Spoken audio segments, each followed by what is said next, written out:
Loin des conflits, ces 6 minibus reviennent de Pologne. À leur bord, 42 réfugiés ukrainiens. Après un périple de 2 jours, ces familles arrivent enfin à Cessiné. Chargés en matériel médical, nourriture et produits d'hygiène à l'aller, les minibus de l'ONG Guides sans frontières ont pu récupérer ces familles au retour. Donc là, on travaille avec des centres. Donc on arrive là-bas, il y a des familles qui sont accueillies de façon temporaire.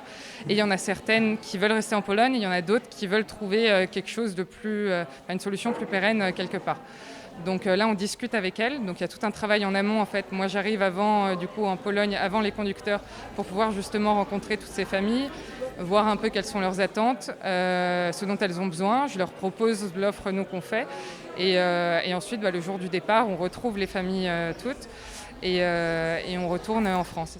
À leur arrivée, les réfugiés font alors connaissance avec leur famille d'accueil. Difficile de se comprendre, mais les gestes suffisent. Afin de répondre à l'urgence d'hébergement, un dispositif de logement citoyen et d'accompagnement social a été mis en place. Nous, on ne voulait pas seulement ramener les familles et être des taxis humanitaires, on voulait que ces familles elles soient correctement prises en charge ensuite.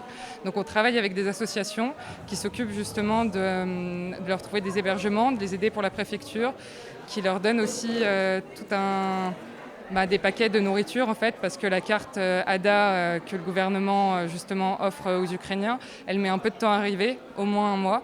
Et du coup, en attendant, ils n'ont pas forcément les moyens de se nourrir. Grâce au processus d'hébergement citoyen de la ville de Grenoble et de la métropole, 224 logements ont été proposés par des particuliers, un nombre qui ne suffit pas à couvrir tous les besoins. L'association se tient prête à repartir pour un prochain voyage dès que d'autres logements seront disponibles.